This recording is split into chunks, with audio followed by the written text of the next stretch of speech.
Bismillahirrahmanirrahim. Alhamdulillahilladzi nasara al-islam wal muslimin wa ahana al-kufra wal kafirin. Ashhadu an la ilaha illallah wahdahu la syarika lah, al-malikul haqqul mubin. Wa ashhadu anna sayyidana Muhammadan abduhu wa rasuluhu as-sadiqul wa'dul amin. Allahumma salli wa sallim wa barik ala sayyidina wa habibina Muhammad an-nabiyyil amin wa ala alihi wa ashabihi wa dhurriyyatihi wa atba'ihi ila yaumiddin, amma ba'd. Yang kita hormati dan kita cintai para habaib dan para alim ulama, guru-guru agama, para muhibbin, hadirin dan hadirat rahimakumullah. Puji syukur selalu kita haturkan kehadirat Allah subhanahu wa ta'ala yang memberikan kita berbagai macam anugerah dan kenikmatan. Salawat dan salam kita haturkan pula kepada junjungan kita Nabi besar Muhammad sallallahu alaihi wasallam dan kepada seluruh keluarga, para sahabat, zuriat beliau dan pengikut beliau ila yaumil qiyamah. Para muhibbin rahimakumullah, yang ke-110 daripada surah-surah Al-Quran, Suratun Nasr, madaniyatun wa ayatuha thalath. Surat An-Nasr diturunkan di Madinah dan ayat-ayatnya berjumlah 3 ayat.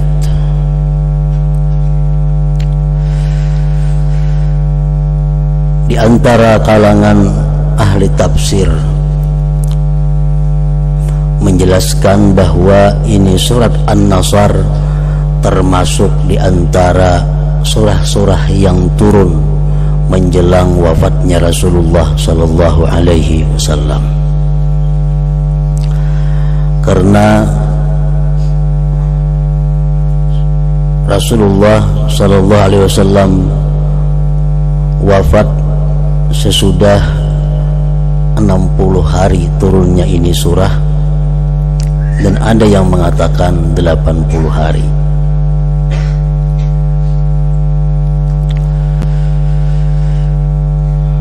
Surat An-Nasr artinya adalah surat pertolongan. Bismillahirrahmanirrahim. Idza jaa nasrullahi wal fath.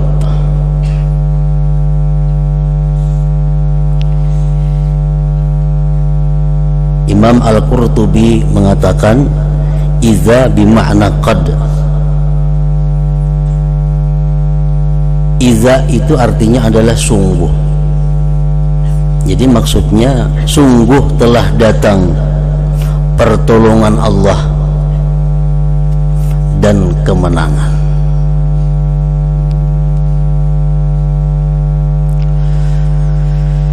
Rasulullah sallallahu alaihi wasallam dari awal sampai akhir hayat beliau di muka bumi ini selalu mendapat pertolongan dari Allah subhanahu wa ta'ala,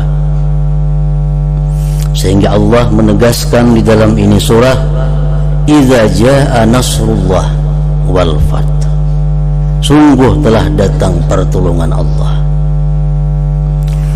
Beberapa kali beliau ingin dibunuh, ingin disakiti, namun selalu selamat dan ditolong oleh Allah subhanahu wa ta'ala. Di dalam banyak kitab tarikh disebutkan pernah di Masjidil Haram sewaktu beliau sembahyang di depan Baitullah, tidak jauh dari situ Abu Jahal dan kawan-kawan duduk memperhatikan Rasulullah sallallahu alaihi wasallam sedang sembahyang. Di waktu beliau sujud, Abu Jahal berkata kepada kawan-kawannya, ujar Abu Jahal, nanti kalau Muhammad itu sujud akan aku pecahkan kepalanya dengan batu yang besar. Lalu Abu Jahal mencari batu. Begitu Nabi kita sujud, Abu Jahal siap untuk meletakkan batu tadi di atas kepala Rasulullah SAW. Namun tiba-tiba Abu Jahal ini mundur. Kawan-kawan Abu Jahal bingung, kenapa engkau Abu Jahal mundur? Abu Jahal menjawab, begitu aku dekat dengan Muhammad, aku ada melihat seekor unta yang besar yang ingin menerkam aku, sehingga aku mundur dan tidak jadi melempar Nabi Muhammad dengan batu ini. Nah, ini salah satu pertolongan Allah kepada junjungan kita Nabi besar Muhammad sallallahu alaihi wasallam. Dan disebutkan pula di dalam kitab tarikh, di waktu beliau pulang dari peperangan Zatir Riqa, di tengah perjalanan menuju Madinah, Rasulullah dan para sahabat beristirahat di suatu tempat. Di waktu istirahat itu, sahabat ini berkelompok-kelompok. Di sini ada 3 orang, di sini ada 10 orang istirahat. Dan Rasulullah memencilkan diri sendiri jauh daripada sahabat. Lalu beliau menggantungkan pedangnya di atas pohon yang ada di situ dan tidur beliau di bawah pohon itu. Tiba-tiba datang seorang Badawi mengambil pedang Rasulullah sallallahu alaihi wasallam dan dia menghunuskan pedang itu kepada junjungan kita. Dibangunkan Nabi kita oleh seorang Badawi tadi dengan pedang yang terhunus, dan Badawi tadi berkata, wahai Muhammad, may yamna'uka minni, siapa yang bisa mencegah engkau daripada aku sekarang ini? Menghunuskan pedang di hadapan Rasulullah sallallahu alaihi wasallam. Beliau menjawab dengan tegas, Allah yang mencegahku. Begitu mendengar kalimat Allah, Badawi ini bergetar tubuhnya dan pedang di tangan tadi gugur. Diambil pedang itu oleh Nabi kita. Ujar Nabi kita, wahai Badawi, may yamna'uka minni. Nah, sekarang siapa yang bisa mencegah engkau daripada aku? Akhirnya Badawi tadi menyerah dan dilepas oleh Rasulullah sallallahu alaihi wasallam. Nah, ini untuk kesekian kalinya Rasulullah Nabi kita mengalami percobaan pembunuhan daripada orang-orang kufar. Para muhibbin rahimakumullah, idza jaa nasrullah wal fath, sungguh telah datang pertolongan Allah dan kemenangan.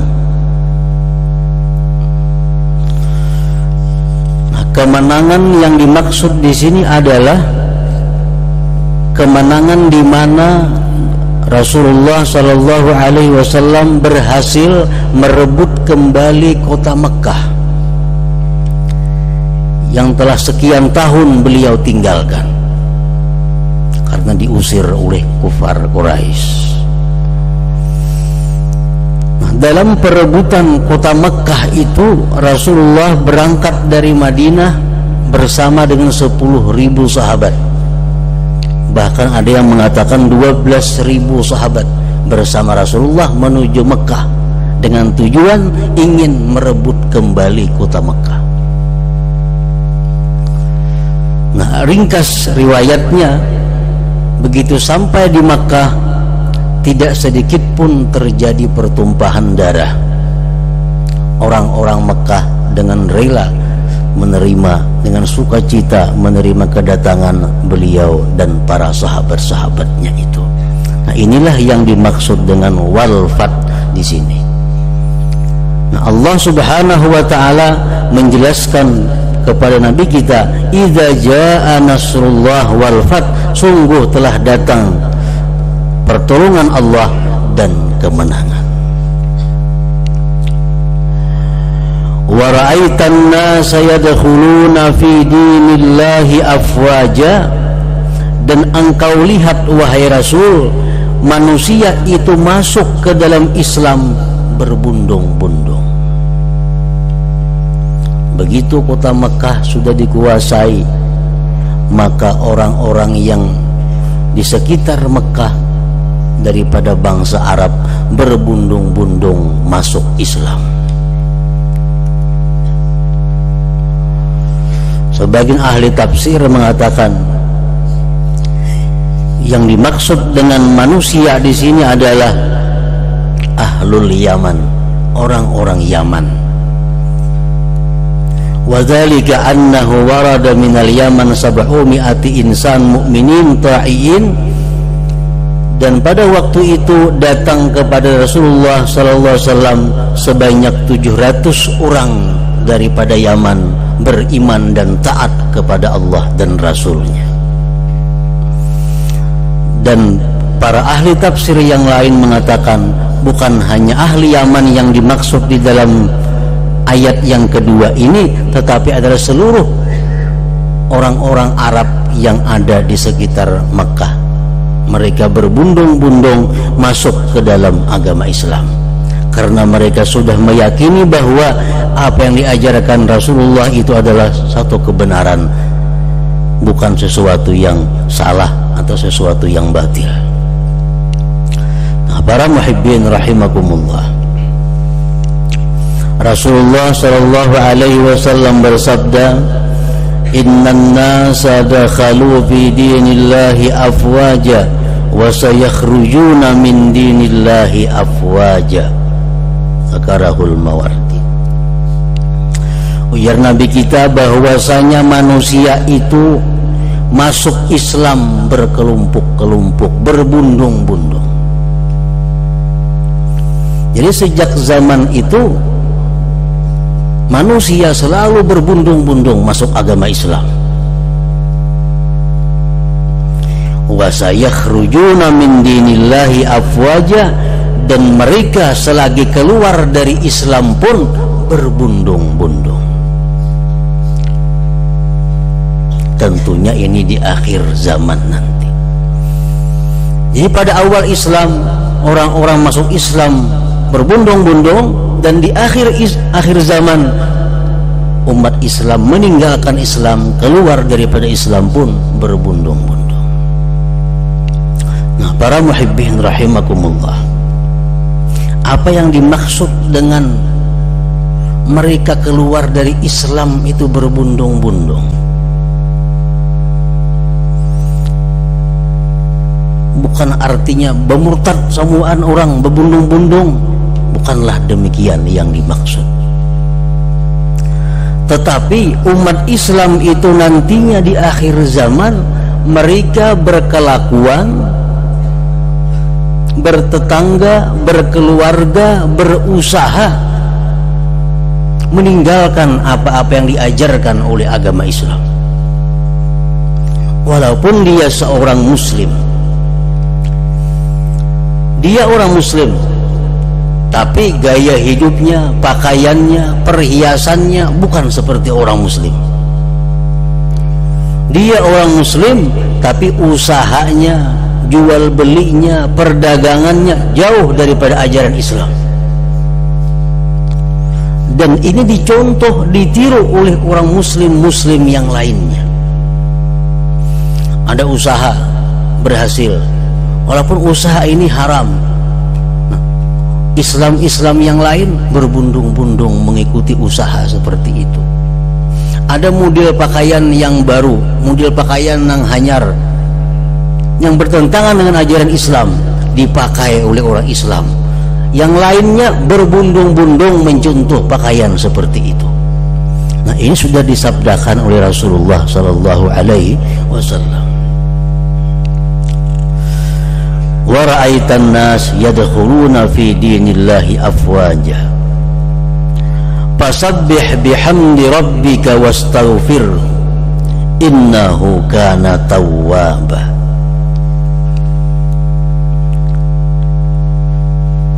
bertasbihlah engkau wahai Rasul dengan memuji Tuhan engkau dan mintalah ampun kepadanya, sesungguhnya Allah itu maha menerima tobat. Nah, dalam ayat yang ketiga ini Allah memerintahkan kepada Nabi kita 3 perkara. Yang pertama, fasabbih bihamdi rabbika wastaghfir. Pertama, fasabbih, bertasbihlah engkau wahai Rasul. Yang kedua, pujilah Tuhanmu wahai Rasul. Yang ketiga, mintalah ampun kepada Tuhan wahai Rasul, sesungguhnya Allah itu maha menerima tobat. Nah, pertama ini Allah memerintahkan kepada Rasul bertasbih, mengucap subhanallah. Kenapa Rasul diperintahkan bertasbih? Karena perjalanan beliau selama sekian tahun di dalam memperjuangkan Islam itu merupakan sukses yang sangat besar. Peperangan demi perang dimenangkan oleh Rasulullah, pertolongan demi pertolongan diterima Rasulullah, sehingga dalam waktu yang sekian singkat berhasil menyebarkan Islam di Jazirah Arab. Ini merupakan sesuatu yang luar biasa sehingga beliau diperintahkan bertasbih. Karena kita kalau melihat yang ajaib, yang menakjubkan, kita disuruh mengucap subhanallah, maha suci Allah. Nah, Rasul pun demikian. Kemudian pujilah Tuhan, karena semua yang terjadi itu merupakan pertolongan daripada Allah Subhanahu wa ta'ala. Dan mintalah ampun kepada Allah kalau kurang tasbih itu, kalau kurang pujian itu daripada yang semestinya.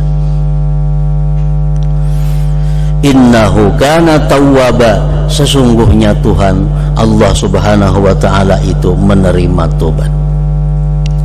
Nah, para muhibbin rahimakumullah, para ulama tafsir menjelaskan kenapa di dalam ini ayat innahu kana tawwaba tidak ghaffara. Mestinya kan wastaghfirhu innahu kana ghaffara. Minta ampunlah kepada Allah, Allah maha pengampun. Nah, mestinya macam itu. Tapi di sini bukan demikian. Allah mengatakan mintalah ampun kepada Allah, sesungguhnya Allah itu menerima tobat. Mintalah ampun kepada Allah, Allah menerima tobat. Nah, berarti di dalam ayat ini ada perintah yang tersembunyi. Perintah itu adalah bila mana kita minta ampun kita kepada Allah, kita mesti tobat, mesti menyesal atas perbuatan dosa-dosa yang kita lakukan. Kalau di mulut, di muntung aja astagfirullahaladzim, astagfirullahaladzim, tapi di hati kadang menyesali perbuatan dosa yang dilakukan, itu Allah kadang berkenan menerima. Bahkan kalau kita masih melakukan satu kemaksiatan, tapi kita di mulut mengucap astagfirullah, itu disamakan dengan mengulu-ulu Allah Subhanahu wa ta'ala. Sebuah hadis menyatakan al-mustaghfiru bilisanih al-musirru biqalbih kal-mustahzi birabbih. Orang yang beristighfar dengan lisannya tapi mengekali berbuat dosa di dalam hatinya, itu seperti orang yang mengulu-ulu dengan Tuhannya. Jadi kalau istighfar itu ingin bermanfaat, istighfar ingin diterima Allah, mesti dibaringi dengan tobat. Makanya di sini Allah berfirman wastaghfirhu innahu kana tawwaba. Minta ampunlah kepada Allah, sesungguhnya Allah maha menerima tobat. Jadi kalau kita di mulut astaghfirullahalazim, aku minta ampun kepada Allah sambil menyesali dosa-dosa yang dilakukan, nah maka itu termasuk di dalam ayat ini. Allah maka maha menerima tobat hambanya itu. Para muhibbin rahimakumullah, Jadi fasabbih bihamdi rabbika wastaghfirhu itu akan tercakup di dalam kalimat subhanallah wa bihamdih astaghfirullah wa atubu ilaih. Begitu ayat ini turun, Rasulullah mengucap subhanallah wa bihamdih astaghfirullah wa atubu ilaih. Nah, karena itu perintah Allah, bertasbihlah kepada Allah, sucikanlah Allah, pujilah Allah, minta ampunlah kepadanya dan tobat kepadanya. Bila mana kita mengucap subhanallah wa bihamdih astaghfirullah wa atubu ilaih, maka itu merupakan bentuk pengamalan daripada ayat yang ketiga di dalam surah ini. Para muhibbin rahimakumullah, di dalam tafsir Al-Qurtubi disebutkan, manakala turun surat An-Nasr ini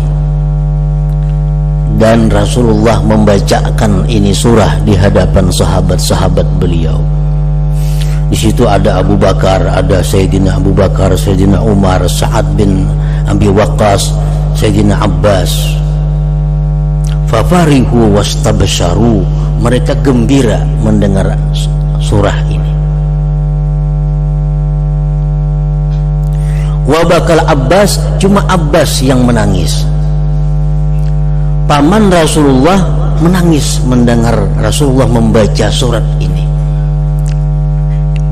Sedangkan sahabat lain tertawa gembira, karena ini ayat menceritakan pertolongan, kemenangan, orang-orang berbondong-bondong masuk Islam.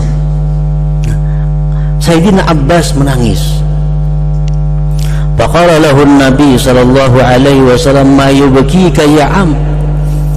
Kenapa engkau menangis wahai pamanku? Kata Rasulullah. Abbas pamannya Rasulullah sallallahu alaihi wasallam. Faqala, berkata Sayyidina Abbas, nu'iyat ilaika nafsu.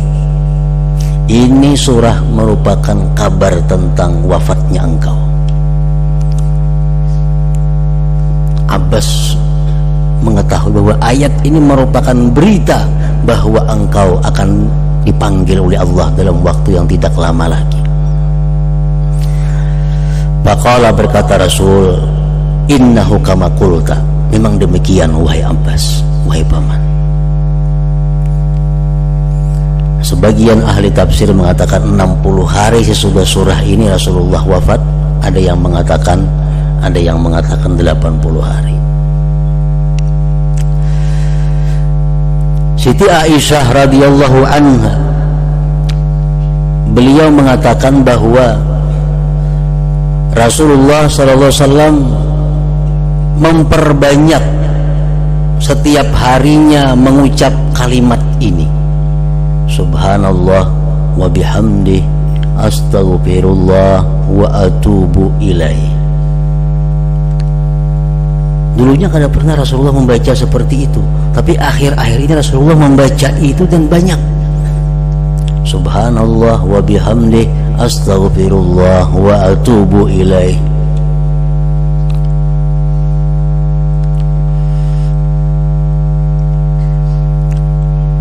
Aisyah berkata, ya Rasulullah, araka tukthiru min qawli subhanallah wa bihamdih astaghfirullah wa atubu ilaih. Ulun lihat engkau wahai Rasul banyak sekali membaca subhanallah wa bihamdih astaghfirullah wa atubu ilaih.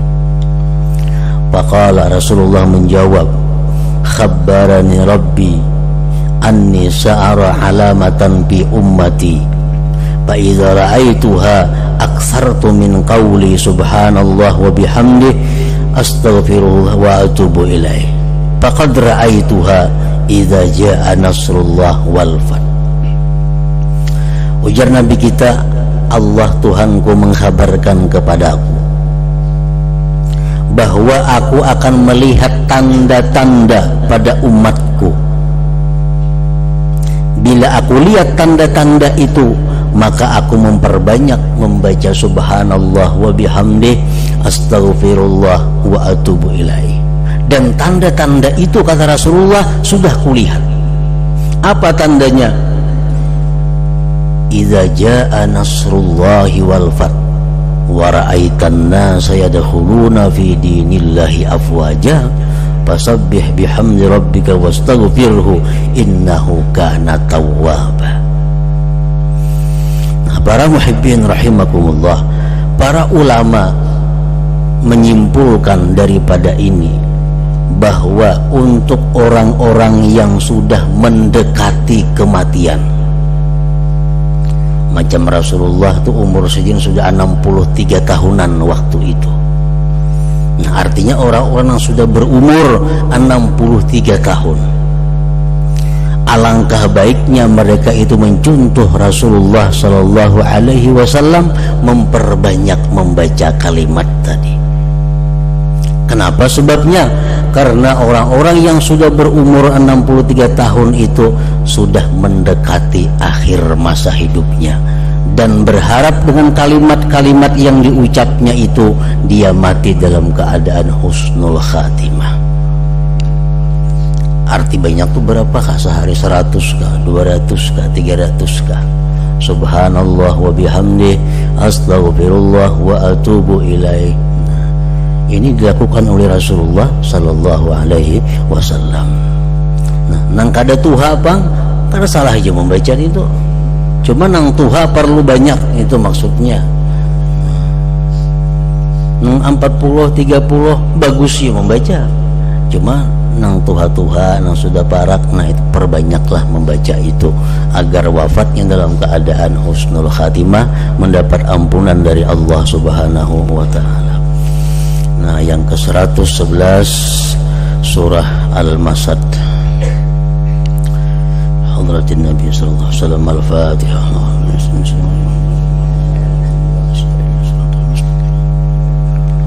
Shiratal ladzina an'amta 'alaihim ghairil maghdubi 'alaihim. Asyhadu an la ilaha illallah wahdahu la syarika lah. أشهد أن سيدنا محمدا عبده ورسوله. لا إله إلا الله. نستغفر الله. لا إله إلا الله. نستغفر الله. لا إله إلا الله. نستغفر الله. لا إله إلا الله. ونتوب إلى الله. لا إله إلا الله. محمد رسول الله صلى الله عليه وسلم. فيا أيها الرجل منه شفاعة صلوا عليه وسلموا تسليما. اللهم صل وسلم